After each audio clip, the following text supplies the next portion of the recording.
আলহামদুলিল্লাহি রাব্বিল আলামিন ওয়াসসালাতু ওয়াসসালামু আলা আশরাফিল আমবিয়া ওয়াল মুরসালিন নবিয়িনা মুহাম্মাদিন ওয়া আলা আলিহি ওয়া সাহবিহি আজমাইন ওয়া মান তাবিআহুম বিইহসানিন ইলা ইয়াউমিদ্দিন আম্মা বা'দু ফাআউযু বিল্লাহি মিনাশ শাইতানির রাজীম বিসমিল্লাহির রহমানির রহিম ওয়াল আদিয়াতি দাবহা ফাল মুরিয়াতি কদহা ফাল মুগীরাতি সুবহা ফাআসারনা বিহি নাকআ ফাওয়াসাতনা বিহি জামআ ইন্নাল ইনসানা লিরাব্বিহি লাকানুদ ওয়া ইন্নাহু আলা যালিকা লাশাহীদ ওয়া ইন্নাহু লিহুব্বিল খায়রি লাশাদীদ আফালা ইয়া'লামু ইযা বু'থিরা মা ফিল কুবুর ওয়া হুসিলা মা ফিস সুদুর ইন্না রাব্বাহুম বিহিম ইয়াওমা ইযিল লাখাবীর।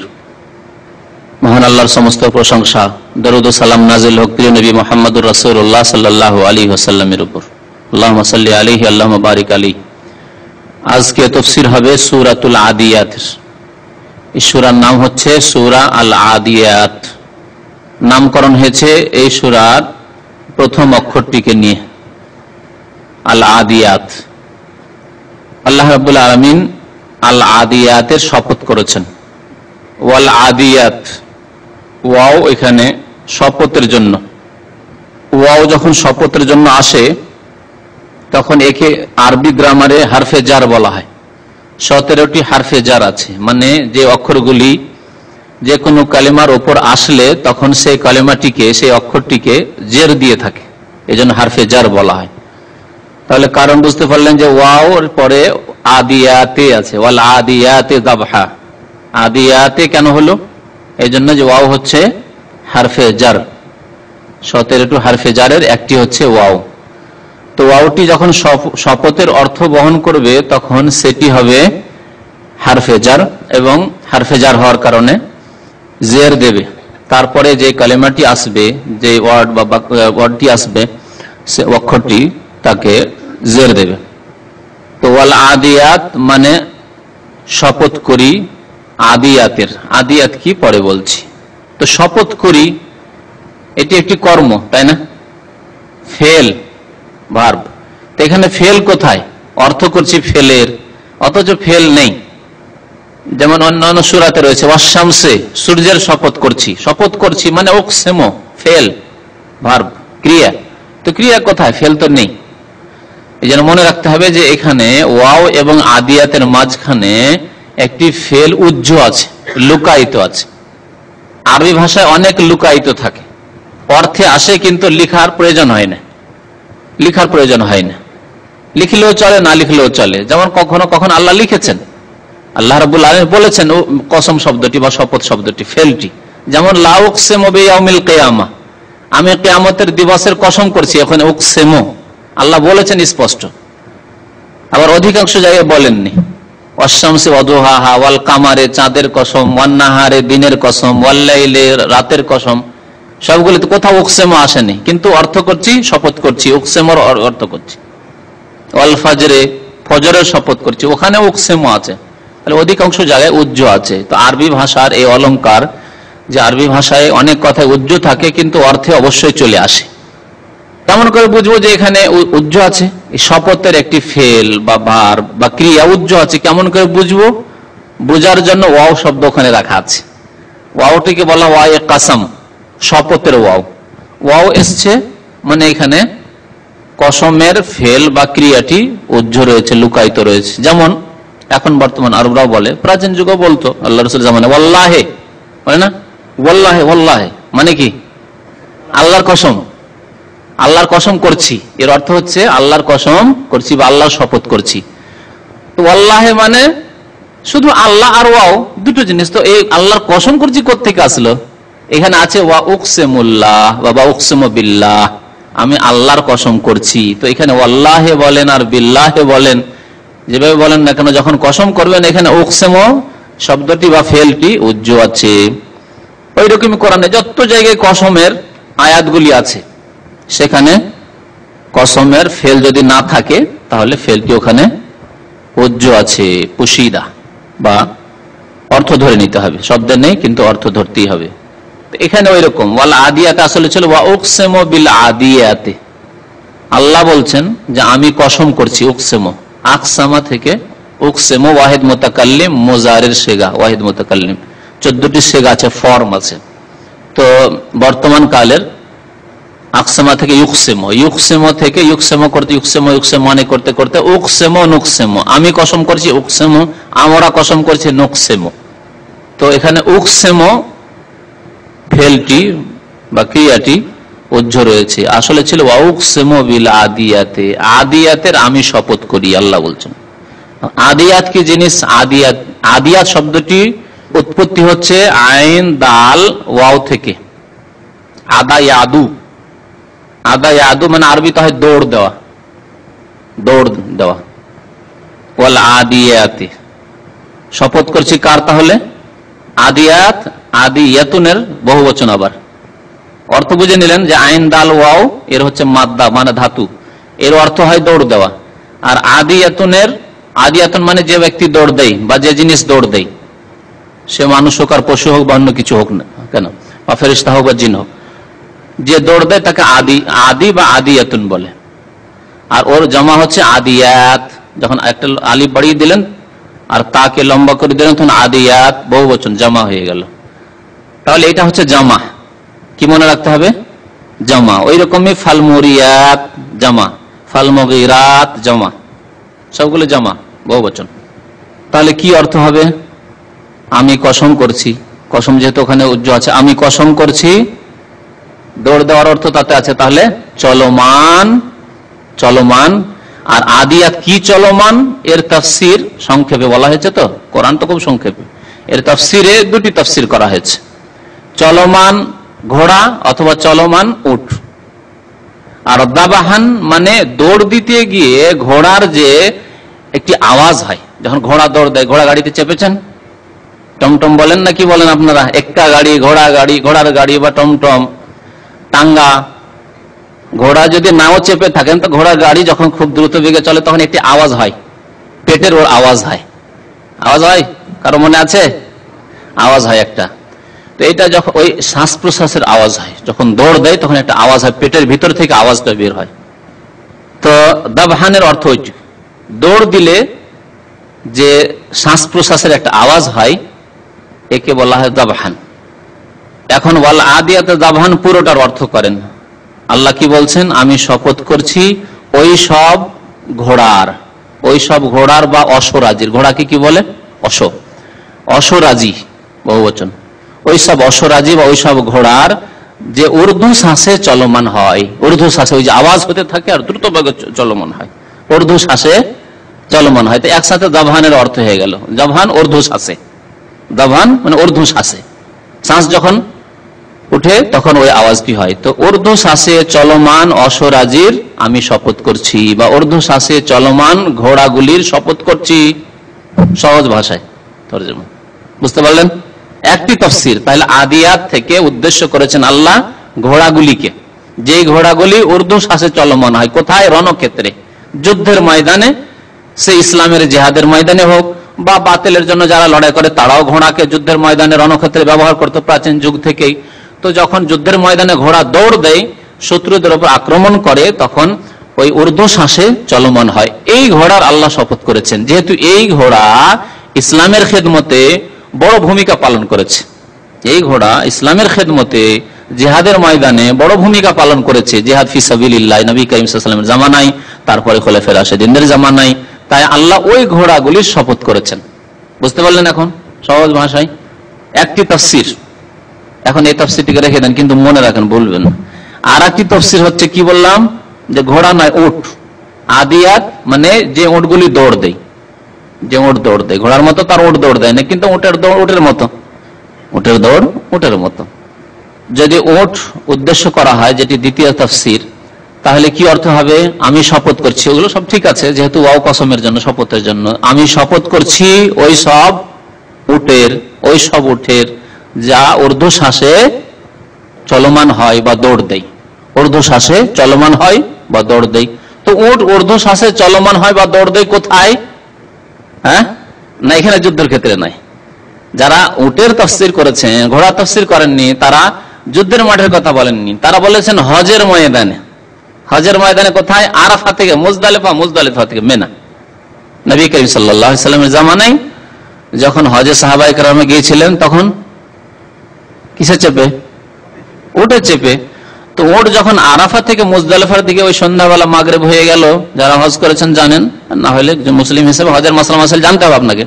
মাগরিব হয়ে গেল, এখন মাগরিব নামাজ পড়তে হবে না, সূর্য অস্ত হয়ে গেছে, এখন আপনি আরাফা থেকে মুজদালিফা আসুন, তখন উটে চেপে চলবেন। কেউ পায়ে হেঁটে চলছে, কেউ উঠে চেপে। তো এই উটগুলি তখন দ্রুত বেগে ফাঁকা পেলে উটগুলি দ্রুত বেগে চলে। নবী করিম সাল্লাল্লাহু আলাইহি সাল্লামের এই সুন্নত তরিকা, যেমন হাদিসে এসছে যে যখন নবী করিম সাল্লাল্লাহু আলাইহি সাল্লাম ফাঁকা রাস্তা পেতেন তো নাসসা, দ্রুত বেগে চলতেন। আর যখন দেখছেন ভিড় ভাড় আছে, লোকজন চলছে বা ভিড় রয়েছে, তখন সাধারণ গতিতে চলতেন।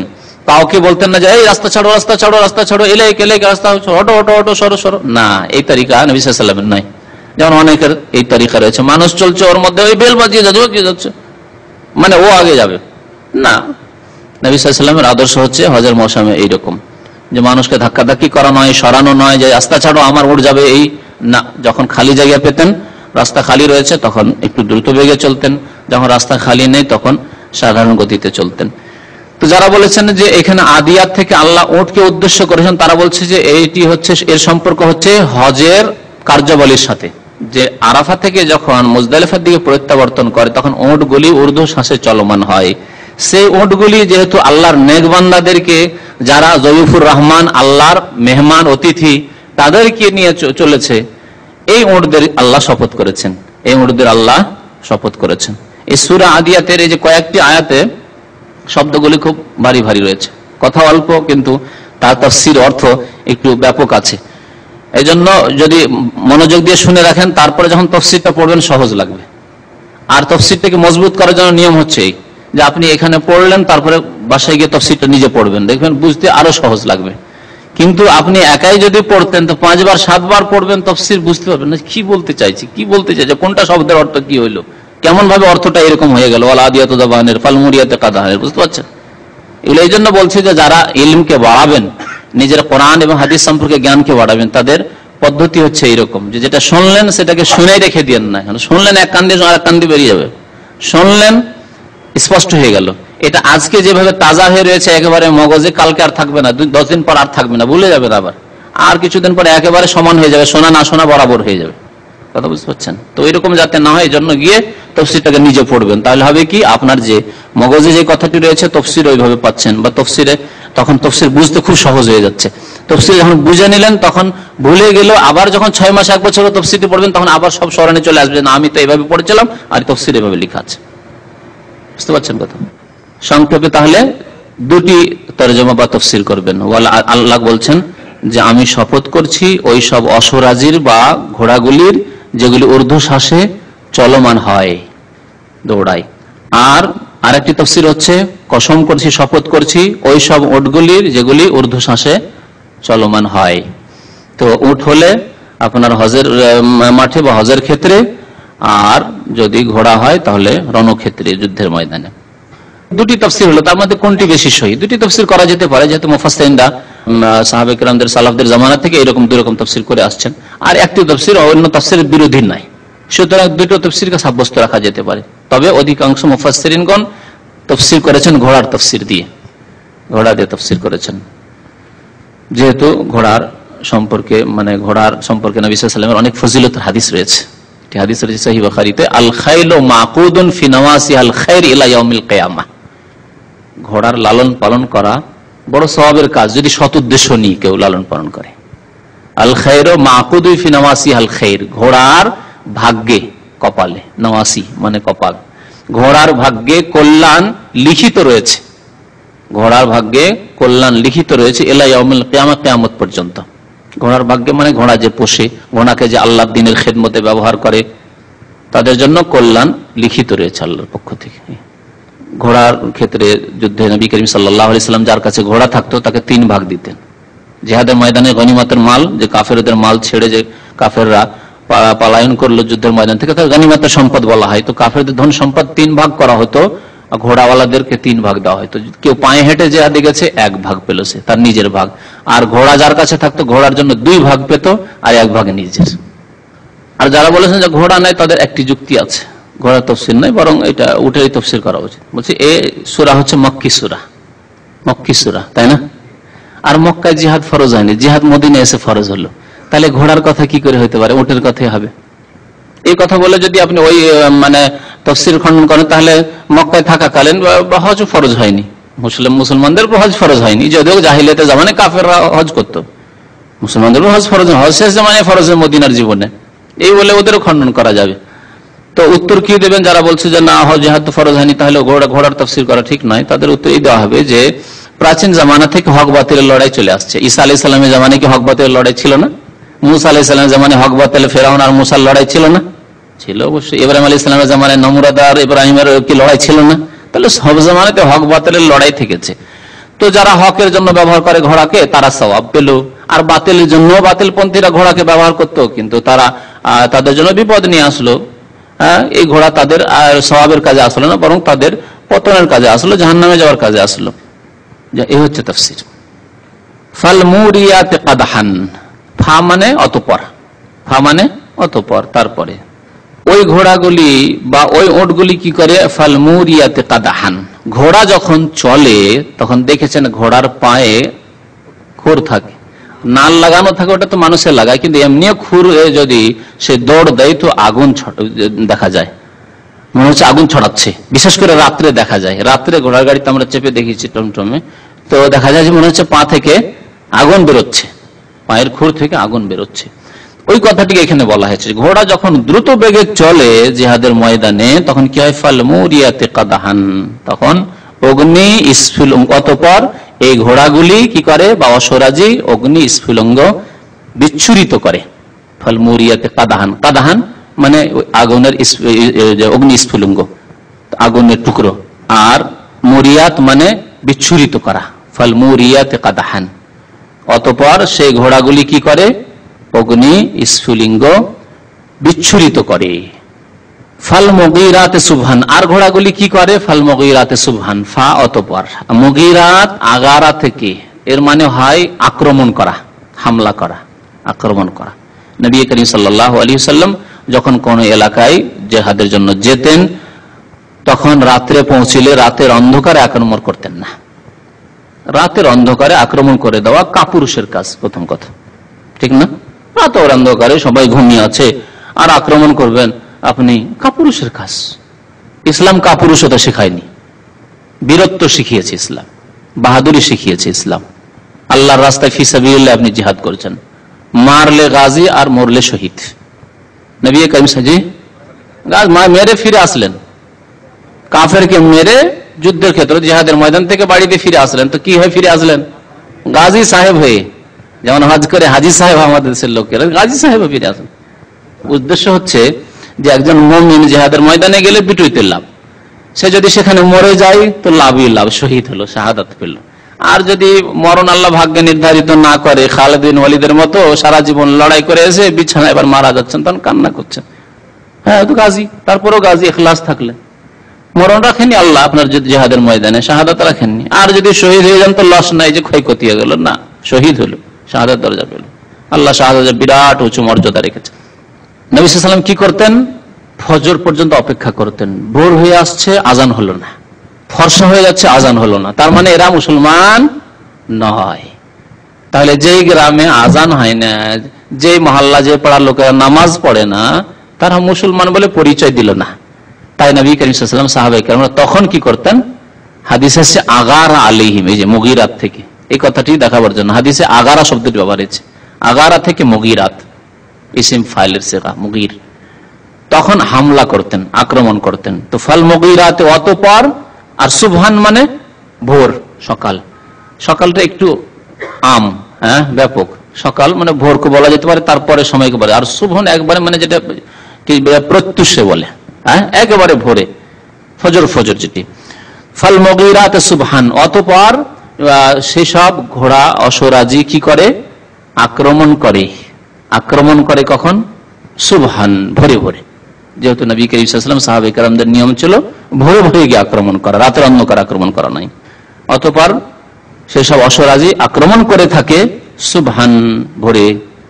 ফাআসারনা বিহি নাকআন, যখন এইভাবে শত্রুদের উপর আক্রমণ করে তখন মরুভূমিতে বা যেখানে ধুলোবালি আছে তো ধুলোবালি উড়বে না, স্বাভাবিক ধুলোবালি উড়বে। তো ফা আসার না, অতঃপর আসার না, আসার না মানে উড়ানো, আসারা, আসারা থেকে আসার না, জামা মুয়ান্নাসের সেগা, আসারা মানে উড়ানো, ধুলো উড়ানো, বালি উড়ানো, উড়ানো, কোনো কিছুকে উড়ানোকে আসারা বলা হয়। ভুসি উড়াচ্ছেন আসারা।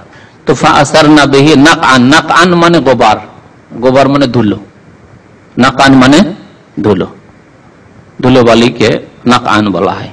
তাহলে কি হলো, অতঃপর সেই অশ্বরাজি বা ঘোড়াগুলি কি করে, ধুলো উড়িয়ে, এই আক্রমণের মাধ্যমে কি করে থাকে, ধুলো উড়িয়ে থাকে, ধুলো উড়িয়ে থাকে। ফাওয়াসাতনা বিহি জামআ, আর যখন এইভাবে ঘোড়া আক্রমণ করে তখন পিছপা হয় না, তখন শত্রুদের মধ্যে ঢুকে পড়ে, শত্রুদের উপর আক্রমণ করতে গিয়ে শত্রু দলের মধ্যে ঢুকে পড়ে। ফাওয়াসাতনা, ওয়াসাত মানে মধ্যম, ওয়াসাত মানে মধ্যম, আর জামআন মানে দল, জামা জামাত থেকে, জামাত মানে দল, তো জামআন দল। এই জন্য ইজতিমা বলে, ইজতিমা কোন অনুষ্ঠানকে যেখানে কিছু লোক জমা হয়েছে, একত্রিত হয়েছে, কি বলে, ইজতিমা, বিশ্ব ইজতিমা, আপনাদের ওখান থেকে বিশ্ব ইজতিমা। ইজতিমা, জামাত, একটি দলকে জামাত বলে, অমুক জামাত, তাবলীগ জামাত, জামাত ইসলামী, জামাত অমুক, এই যে জামাত গুলো মানে দল।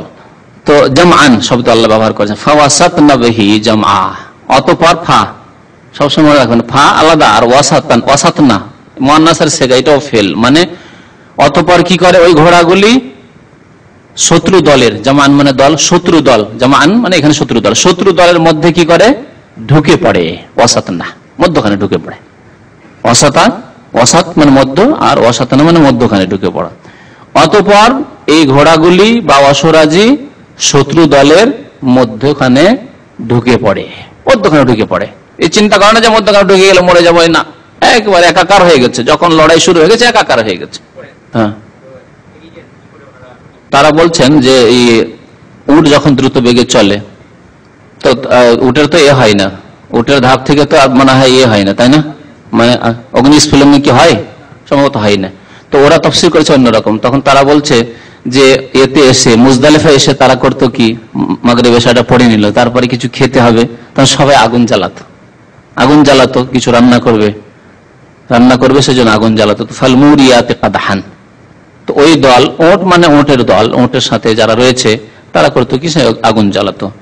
এবং সকালে সকালে তারা এখানে আক্রমণ না, সকালে সকালে সেখান থেকে প্রস্থান করতো, মুজদালিফা প্রস্থান করে কোন দিকে ধাবিত হতো, মিনার দিকে ধাবিত হতো। তাদের তাফসীর ভালো স্মরণ করেন, নাহলে থেকে যেত, আর আপনারা উপলব্ধি করতে পারতেন না, থেকে যেত। তো সকালে তখন একবারে ভোরে ভোরে দেখেন দল। আজকাল এই বছরের হজে আমি মনে করলাম যে এবার আগে আগে গিয়ে সকালে মেরে নেবো পাথরটা, ভাবলাম। তো দু চারজন সাথে ছিল, ফজরের সাথে সাথে বেরিয়ে পড়লাম, ফজরের সাথে সাথে বেরিয়ে পড়লাম। আর মুজদালিফার একেবারে লাস্টে ওই যে কুবরিটা আছে, মানে ওভারব্রিজটা আছে, একেবারে শেষ, তারপরে মেনা শুরু হয়ে যাবে। ওইখানে ছিলাম, ওখান থেকে মেনা ঢুকতে বেশি সময়ও লাগে না।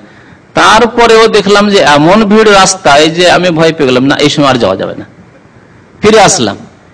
তো আল্লাহর রহমতে ফিরে চলে আসলাম। আসার পরে মনটা দুর্বল হয়ে পড়লো, তখন মানসিক দিকে দুর্বল হয়ে পড়লাম যে এই ভিড়ে আর যাবো না, এত সকালে ভিড়, তার মানে রাত ওই 2টো 1টাতে বেরোতে হবে মনে হয় সকালে মারলে, এরকম ভেবে আমার সাথে কয়েকজন ছিল ভাইরা, আমি এসে খেমাতে আরাম করতে লাগলাম। আরাম করলাম কিছুক্ষণ, আরাম টারাম করে যা বের হলাম 10:30টার দিকে। আর দুর্ঘটনা ঘটেছে এই বছর হজে, ঠিক ওই 8:30 থেকে শুরু হয়েছে 9:30 10টা পর্যন্ত। যদিও ফজর বেরোতাম তো এত দূরে ওইখান থেকে, যে ওখানে পৌঁছতে আমার ওই ঠিক 8:30 9টা বাজতো। আর দুর্ঘটনা চোখের সামনে, হয়তো দুর্ঘটনার সম্মুখীন হইতে হইতো। তো আল্লাহ রাব্বুল আলামিন এইভাবে মানে মাঝে মাঝে আল্লাহর হিকমত থাকে। খুব ইচ্ছা ছিল যে এবার ফজর পরে গিয়ে প্রথমে মেরে নেবো, ফ্রি হয়ে যাব, আর চলে যাবো একবার জোহরের আগে আগে চলে যাবো মক্কা, এরকম নিয়ত ছিল, কিন্তু তা হলো না, থেকে গেলাম।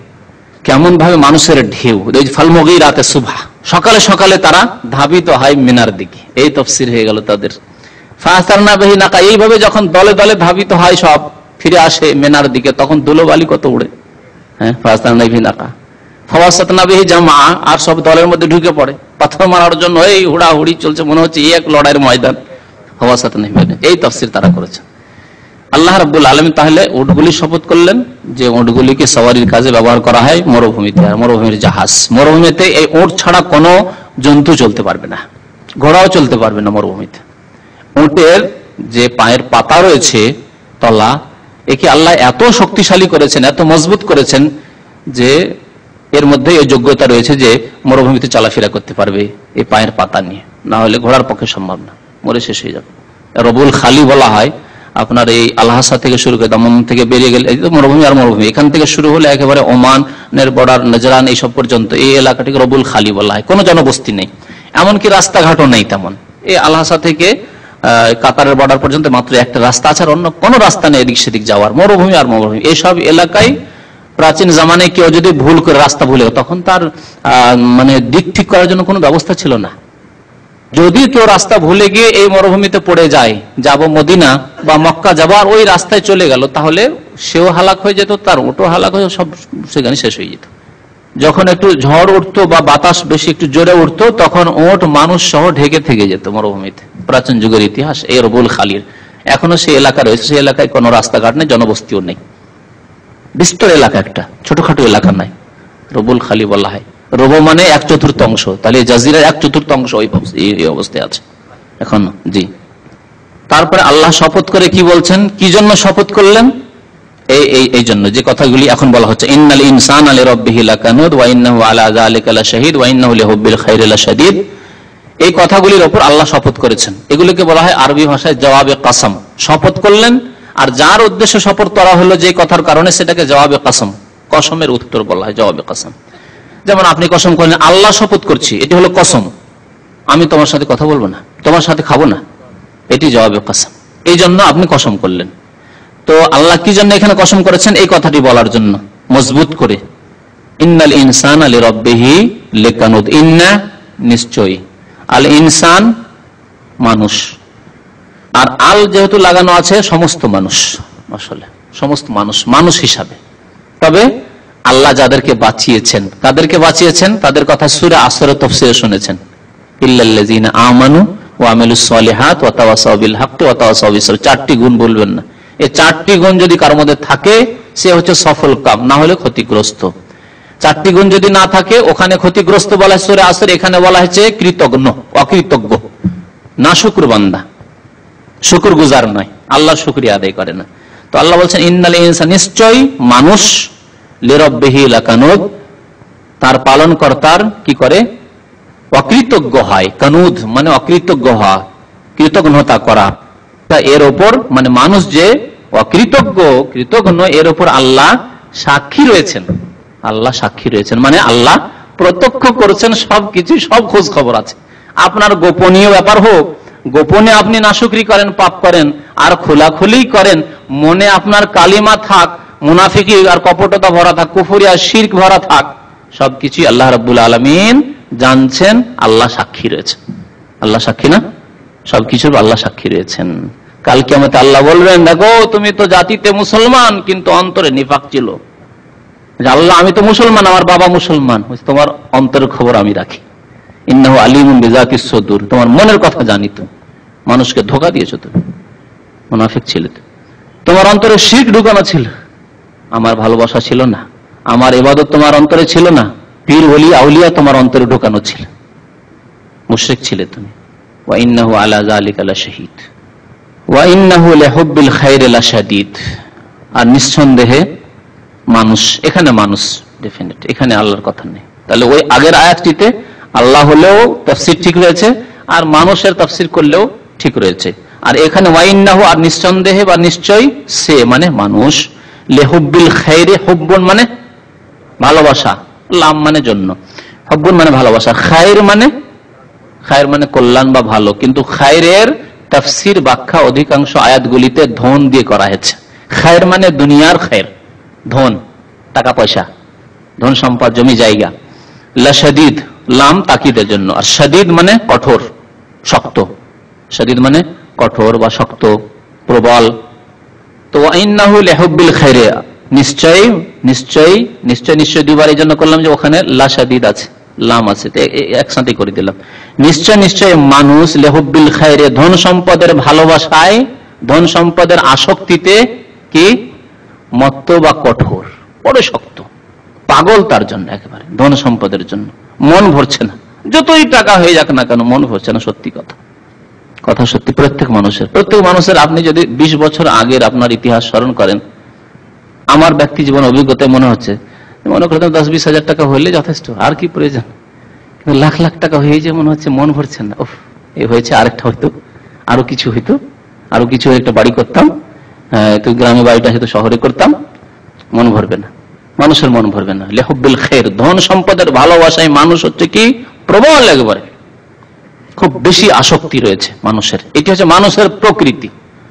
তাহলে অপছন্দনীয় কোনটি আর কোনটি জায়েজ না জায়েজ মোটেই না? ধনের ভালোবাসা জায়েজ না জায়েজ নয়? এখন প্রশ্ন আপনাদের কাছে, জায়েজ কতদূর পর্যন্ত জায়েজ? যতটুকু প্রয়োজন, প্রয়োজন মেটার জন্য জায়েজ, যেভাবে হোক না কেন। তাহলে প্রয়োজন মেটানোর জন্য, প্রয়োজন যদি আল্লাহ না মিটায়, আপনাকে শুধু 3 বার কোন রকম পেটে খেতে দিচ্ছেন, প্রয়োজন মেটাচ্ছে না, বাড়ি নেই, ওই এখনো খড়ের বাড়ি বা দেয়াল বাড়ি, মাটির বাড়ি, তো প্রয়োজন তো মিটেনি। আপনি ভাবছেন গ্রামে বাড়ি, একটা শহরে বাড়ি করতে চাইছেন, প্রয়োজন মিটেনি ভাবছেন, তাহলে কি প্রয়োজন মেটানোর জন্য এখন ভিসার ব্যবসা করতে হবে, আদম ব্যাপারী করতে হবে, আর ওই মানুষকে ধোকা দিতে হবে, মিথ্যা কথা বলে ব্যবসা করতে হবে, জাল জুয়া চুরি করতে হবে, না জুয়া খেলতে হবে, না সিডি বিক্রেতা ব্লু ফিল্ম বিক্রি করতে হবে, ঠিক নাকি? না, মোটেই না। এই জন্য কথা শুনেন। তাই আরেকবার বলেন দেখি কেউ ভালো সুন্দর করে, যে কতটুকু ধনের ভালোবাসা প্রত্যেক মানুষের প্রকৃতিতে আছে, কারো কম কারো বেশি, কতটুকু জায়েজ এই বর্ডারটা বলেন, আর কতটুকু জায়েজ নাই। যে হালাল উপায়ে যতটা আসে, যে হালাল উপায়ে যতটা আসে জায়েজ, এবং এতটুকু ভালোবাসা জায়েজ। তাহলে এটাকে আরো সুন্দর করার জন্য আমি বলছি যে আর একটা ভাষা লাগবে, ওনার ছাড়া আর একটা ভাষা লাগবে, সেটা কেউ বলতে পারেন কিনা? আপনি বলেন দেখি, যখন এটা বললেন তো, যে বর্ডার কোথায়, যে এরপর আর বেশি ভালোবাসা করা যাবে না, ধন সম্পদের সাথে সন্তুষ্ট হতে হবে, এটাও ঠিক, কিন্তু না, এটাকে আরো বর্ডারটাকে, মানে সুন্দর বর্ডার হলো না, কাঁটা তারের বেড়া হলো না, বর্ডারে মজবুত বর্ডার লাগবে। সেটা বর্ডার হচ্ছে এই, যে ভালোবাসা এতটুকু জায়েজ যে ধনের ভালোবাসার জন্য দিন যাতে নষ্ট না হয়, দিনকে ঠিক রেখে, পরকালকে ঠিক রেখে ধনের ভালোবাসা জায়েজ। আর যদি ধনের ভালোবাসায় আসক্তিতে দিন কিঞ্চিত পরিমাণ নষ্ট হয়, ধন প্রাধান্য পেয়ে যায়, পার্থিব জীবন, পার্থিব স্বার্থ প্রাধান্য পাওয়া যায়, সেটি হারাম, সেই ভালোবাসা হারাম। বুঝতে পেরেছেন কথা? তাহলে ব্যাপক অর্থ। আপনি দেখেন যে আপনার কাছে আপনার টার্গেট আখেরাত, একজন মুমিন, এই আখেরাতকে ঠিক রেখে যা ধন আসছে আসুক, কোটি কোটি টাকা আসুক, অপছন্দনীয় না। জাকাত দিচ্ছেন, আপনি হক আদায় করছেন, গরিব মিসকিন এতিম বিধবার আত্মীয় স্বজনদের হক আদায় করছেন, বাবা মায়ের হক আদায় করছেন, তারপরে আল্লাহ আপনাকে কোটি কোটি টাকা দিচ্ছে। এখানে কোনো বর্ডার নেই যে 10 লাখ টাকা হয়ে গেছে যথেষ্ট, বা 1 কোটি টাকা হয়েছে আর বেশি জায়েজ না, এরকম কিছু আছে কি? না, সারা পৃথিবীর আপনি 1 নম্বর ধনী হয়ে যান, কিন্তু পরকালের কিঞ্চিত পরিমাণ কোনো একটু জিনিস যাতে নষ্ট না হয়। বেশি পয়সা হলে এত ব্যস্ততা, নামাজের সময় পাই না, চলবে? মসজিদে যেতে পারছি না, বাসায় পড়ে নিচ্ছি, অফিসটা বন্ধ করতে পারছি না, সবসময় টেলিফোন আসতে আছে, টাকা পয়সা বিভিন্ন জায়গায় আমার লেনদেন, চলবে? চলবে না। জি না, চলবে না, অবশ্যই চলবে না। একটি কথাতে আপনি সবকিছু নিজে ওজন করেন এখন, যে কতটুকু চলবে, কতটুকু চলে যাচ্ছে বর্ডার। যে ধন সম্পদের আসক্তি আপনার দিনের কিঞ্চিত পরিমাণ যাতে নষ্ট না করে, দিনকে পুরোপুরি বহাল রেখে তারপরে ধন আসুক, অসুবিধা নেই, 10,000 20,000 স্যালারি আসুক মাসে, অসুবিধা নেই, আর তার উপর সন্তুষ্ট থাকতে হবে। যেসব কথাবার্তা আপনারা বলেন সবগুলি ঠিক আছে, কিন্তু এটা হচ্ছে বর্ডার আসল।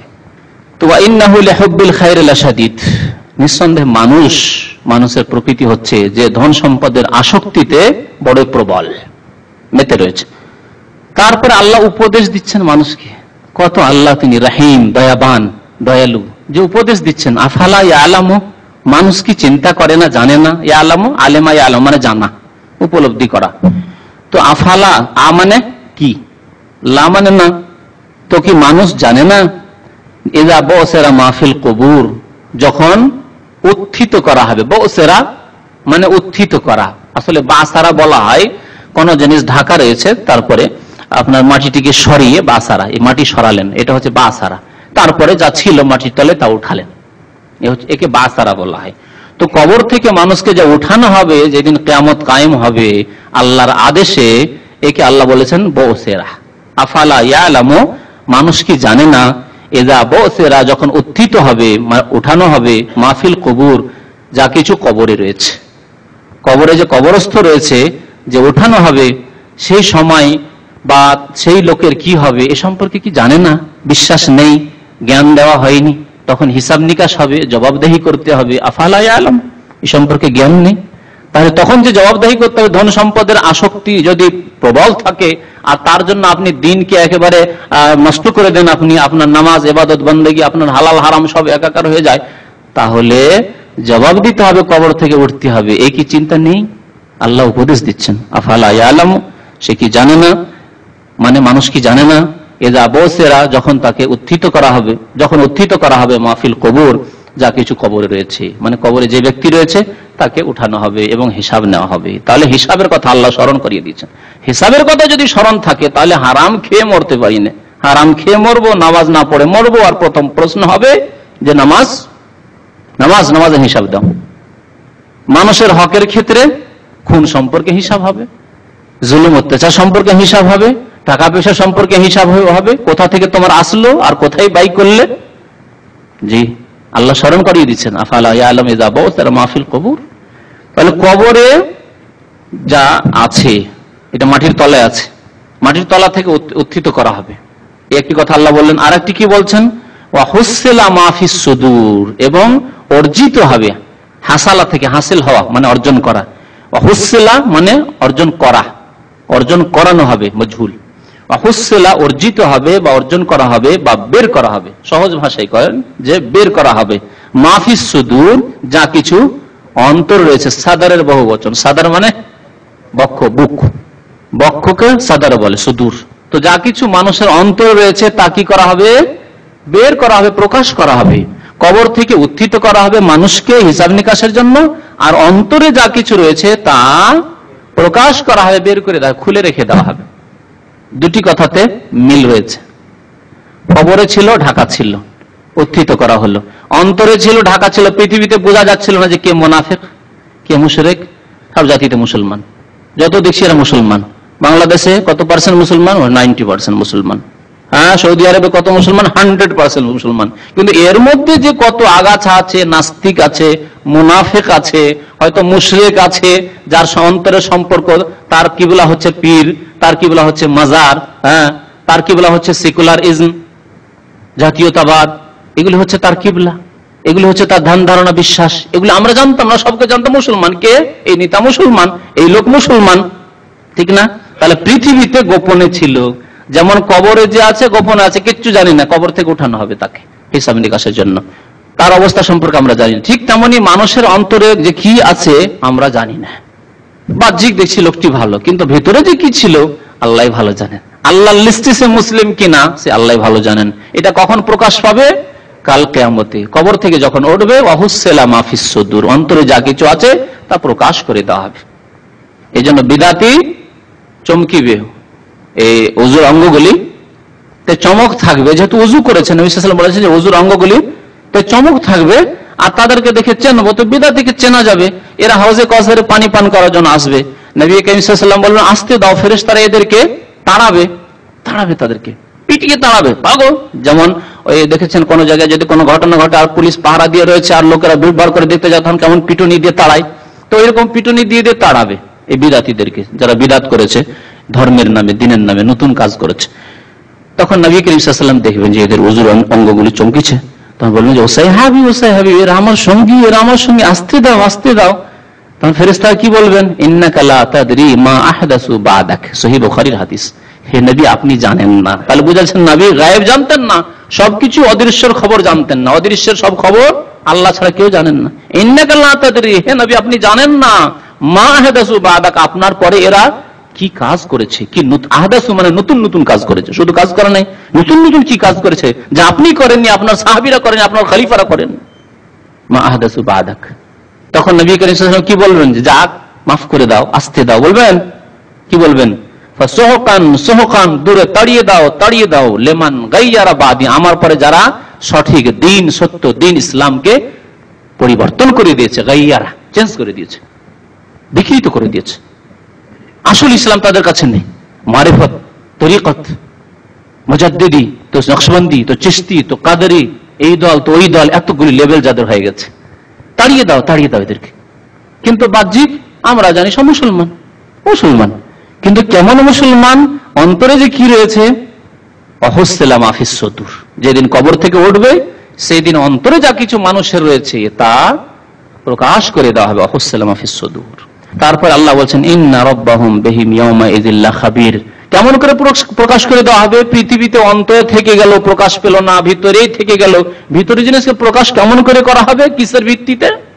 আল্লাহর ইলমের ভিত্তিতে, আল্লাহর সম্যক জ্ঞানের ভিত্তিতে। আল্লাহ হচ্ছেন আলিমুন খাবীর, সূক্ষ্ম দৃষ্টি যিনি রাখেন, সবকিছু যিনি জানেন। আলিমুন বিজাতি সুদূর, অন্তর্যামী যিনি, যে আল্লাহ, সে আল্লাহর ইলম এবং জ্ঞানের ভিত্তিতে এবং তার সাথে সাথে বাহ্যিক আমলনামা তাদের লেখা রয়েছে, তার ভিত্তিতে তাদেরকে এইভাবে উঠানো হবে, তাদের অন্তরের অবস্থা প্রকাশ করা হবে। ইন্না রাব্বাহুম, নিশ্চয়ই তাদের পালনকর্তা। কাদের?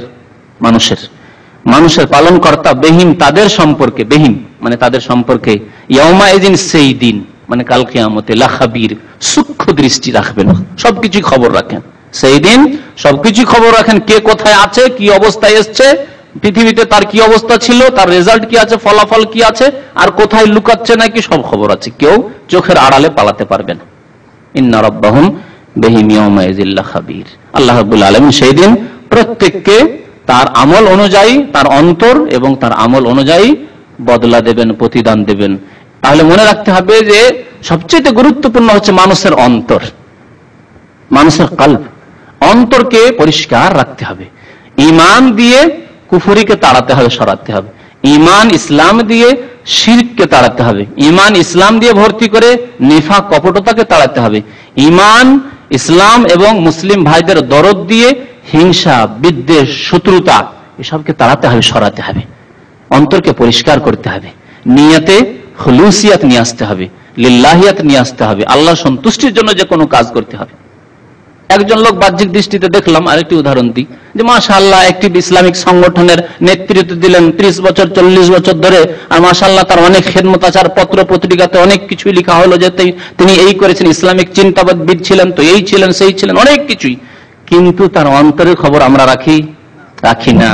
যদি তার অন্তরে গদির লোভ থেকে থাকে, গদির লোভ, আমার পদটা আছে বলে কাজ করছি, কালকে যদি পদ থেকে সরে, অনেক নেত্রী স্থানীয় ব্যক্তিকে দেখা গেছে, নেতৃস্থানীয় ব্যক্তি বলতে এখানে আমি বুঝেছেন যারা দুনিয়াদারি নেতৃত্ব দিচ্ছে, যারা দিনের ধর্মীয় সংগঠন করে নেতৃত্ব দিচ্ছে, তাদের মধ্যে এক শ্রেণীর লোককে দেখা গেছে যে তাকে সংগঠনের নেতৃত্ব থেকে সরিয়ে দেন, সাধারণ একজন মেম্বার বানিয়ে দেন, অথবা মেম্বারশিপ থেকে তাকে সরিয়ে দেন, ঘরে গিয়ে বসে গেল, আর কাজকর্ম নেই তার দিনের দাওয়াত নেই, দিনী অ্যাক্টিভিটিস নেই, সাংগঠনিক কোনো কাজ নেই, দিনের খেদমত নেই, কিচ্ছু নেই।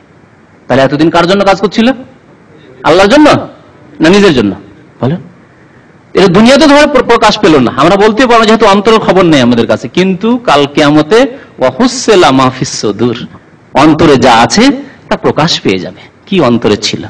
আপনার উদ্দেশ্য ছিল গদি, আপনার উদ্দেশ্য হলো টাকা পয়সা যে নাড়তে চাড়তে পাবেন, যে নেতৃত্বে আছেন, টাকা পয়সা সব চারিদিক থেকে কালেকশন হয়ে আপনার কাছে আসবে, আর সেই নিয়ে খুব মজ করবেন, ছেলে মেয়েদেরকে দেশ থেকে বিদেশে পড়তে পাঠাবেন, আপনার স্কলারশিপ গুলো যে আপনার সংগঠন দিচ্ছে সেগুলি আপনার নিজস্ব লোককে দিতে পারবেন। হচ্ছে না কি এগুলো? এগুলো হচ্ছে না? হচ্ছে। জি, এসব কথা হয়তো আমরা বললে অনেক সময় সত্য হতে পারে, মিথ্যা হতে পারে, কিন্তু আল্লাহ রাব্বুল আলামিন যে খবরের ভিত্তিতে সেই দিন অন্তর কথা প্রকাশ করবেন তা হবে চিরসত্য। ঠিক কিনা বলেন? চিরসত্য।